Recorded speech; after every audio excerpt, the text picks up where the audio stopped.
India কি বলছে? 140 কোটি মানুষ আজকে সংখ্যালঘুদের উপরে আক্রমণের জন্য তারা কাঁদছে, তারা উদ্বিগ্ন। মানে বাকি 40 কোটি মুসলিমকে বাদ দিছে এই কসাই মোদি। খেয়াল করেছেন আপনি? এই ভারত উপমহাদেশে প্রথম ইন্ডিয়াতে মন্ত্রী পরিষদ গঠিত হয়েছে যেখানে কোনো মুসলিম ব্যক্তি মন্ত্রী হয়নি। বাংলাদেশকে এতগুলো বাদ ছেড়ে দিয়েছে। চিন্তা করতে পারছেন, ভাবতে পারছেন?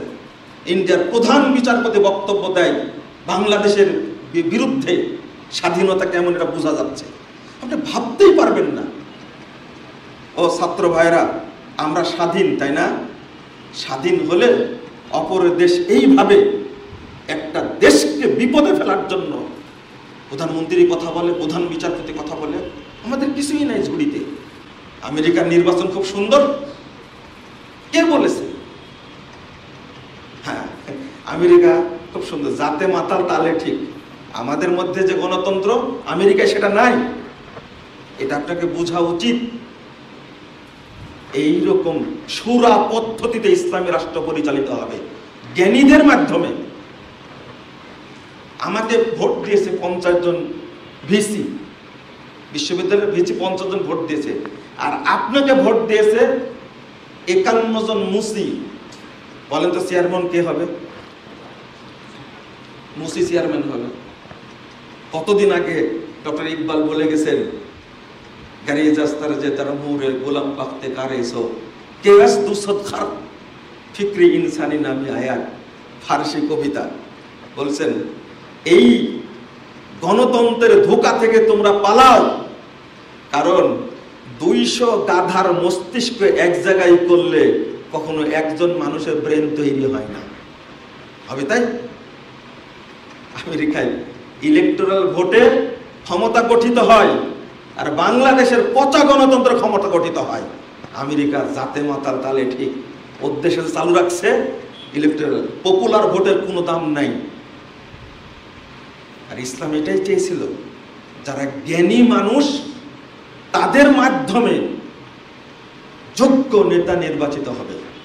আর এখানে অধিকাংশে যারা সন্ত্রাসী, পাগল, তারপরে মদখোর, তারপরে কি বলবো, অশিক্ষিত, এরাই নেতা হয়।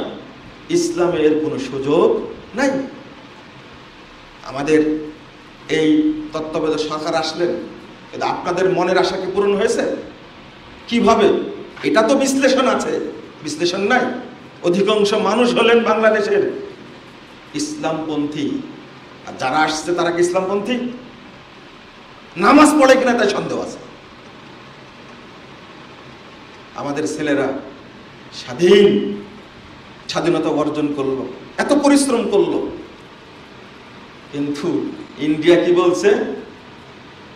140 কোটি মানুষ আজকে সংখ্যালঘুদের উপরে আক্রমণের জন্য তারা কাঁদছে, তারা উদ্বিগ্ন। মানে বাকি 40 কোটি মুসলিমকে বাদ দিছে এই কসাই মোদি। খেয়াল করেছেন আপনি? এই ভারত উপমহাদেশে প্রথম ইন্ডিয়াতে মন্ত্রী পরিষদ গঠিত হয়েছে যেখানে কোনো মুসলিম ব্যক্তি মন্ত্রী হয়নি। বাংলাদেশকে এতগুলো বাদ ছেড়ে দিয়েছে। চিন্তা করতে পারছেন, ভাবতে পারছেন? ইন্ডিয়ার প্রধান বিচারপতি বক্তব্য দেয় বাংলাদেশের বিরুদ্ধে। স্বাধীনতা কেমন এটা বোঝা যাচ্ছে, আপনি ভাবতেই পারবেন না। ও ছাত্র ভাইরা, আমরা স্বাধীন, তাই না? স্বাধীন হলে অপরের দেশ এইভাবে একটা দেশকে বিপদে ফেলার জন্য প্রধানমন্ত্রী কথা বলে, প্রধান বিচারপতি কথা বলে, আমাদের কিছুই নাই ঝুড়িতে। আল্লাহ যেন এই দেশকে হেফাজত করেন, বলুন আমিন। হবে ইনশাল্লাহ, আল্লাহ আমাদের নিরাপত্তা দিবেন ইনশাল্লাহ। আমরা যদি ঈমানটাকে পরিষ্কার করি এই ধোঁকা থেকে, এই শিরিক থেকে, এই কুফর থেকে।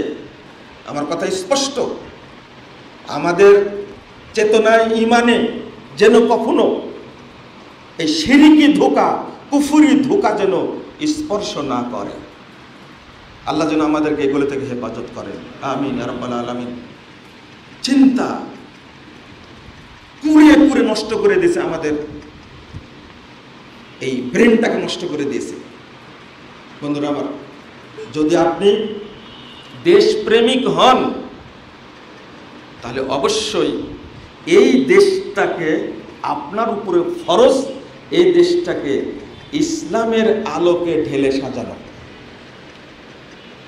তত্ত্বাবধায়ক সরকারের শপথ হয়ে গেল, পরের দিন চলে গেলেন, ওই যে একজন মৌলবীকে রাখা হয়েছে, স্মৃতিসৌধে গেলেন, ওদের একটু মুনাজাত করে দেন। এটা মুনাজাতি, আর কি কিছু করার নাই তার।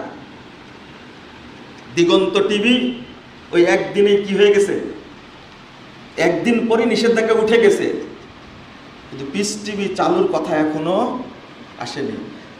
দিগন্ত টিভি চালু করতে, ইসলামিক টিভি চালু করতে অনেকদিন সময় লাগবে, কিন্তু পিস টিভি চালু করার জন্য শুধু ক্যাবেলের নাম্বার পরিবর্তন করা লাগবে, 1 সেকেন্ড সময় লাগবে, এখনো চালু হয়নি। শহীদ মিনারে গিয়ে কত সুন্দরভাবে নীরবতা পালন করলাম। যদি কোনো ব্যক্তি এইরকম শিরকে আক্রান্ত হয়, তার ঈমান থাকবে? বলেন, এটা হলো শিরকে আকবার, যা ইসলাম থেকে বের করে দিবে। কিন্তু আমি তো করতে পারি না সেটা। যার মধ্যে ঈমান আছে সেটা কোনোদিন পিটালেও করতে পারবে না। এটা আপনি কি পারবেন? একটা ঘরের মধ্যে বিভিন্ন ধরনের মূর্তি, এখন আপনাকে প্রস্তাব দেওয়া হলো ঘর থেকে বের করা হবে, এই যে কোনো মূর্তির একটাকে পছন্দ করা লাগবে, আপনি পারবেন? হ্যাঁ, মনে করেন একটা মূর্তি তৈরি করা হয়েছে 2.5 মণ স্বর্ণ দ্বারা, আপনি সেই মূর্তিকে সাপোর্ট করতে পারবেন না। আপনি যদি মুমিন হন, আপনি বলবেন আমি এক আল্লাহকে মানি, কোনো মূর্তিকে মানতে পারবো না। এটাই হলো চেতনা। এটাতেই মুহাম্মদ রাসূলুল্লাহ সাল্লাল্লাহু আলাইহি সাল্লাম আমাদের উদ্বুদ্ধ করেছিলেন। বন্ধুরা আমার, আমরা একটু ভাবি না, চিন্তা করি না যে আমার ঈমানটা কিভাবে সংরক্ষিত থাকবে, আমার ঈমানটা কিভাবে কুফর মুক্ত থাকবে, শিরক মুক্ত থাকবে। এইভাবে যদি আপনি জীবন যাপন করেন আরো 10,000 বছর, আল্লাহ যদি আপনার হায়াত দেয়, আপনার ইবাদত কবুল হবে না, আল্লাহর সাহায্য আমার উপরে আপনার উপরে আসবে না, প্রশ্নই আসে না, অসম্ভব। এটাই হলো আগুন আর পানির পার্থক্য, শিরক এবং তাওহীদের পার্থক্য এখানেই। তা আমরা বুঝবো না। আজকে আপনাদের বলবো, এই ক্রান্তিকাল চলছে, এই অবস্থায় আপনাদের যার যার সামর্থ্য আছে তা আপনারা নিয়ে মানুষের পাশে দাঁড়ান। এটা একটা ঈমানের অংশ। আল্লাহ বলছেন ওয়াহসিনু ইন্নাল্লাহা ইউহিব্বুল মুহসিনিন, তোমরা মানুষের প্রতি ইহসান করো, আল্লাহ রাব্বুল আলামিন ইহসানকারীদেরকে ভালোবাসেন। আল্লাহ বলছেন ইন তুবদুস সাদাকাত ফানিম্মা হিয়া, যদি তারা সাদকা করে প্রকাশ্যে তাহলে সেটা ভালো।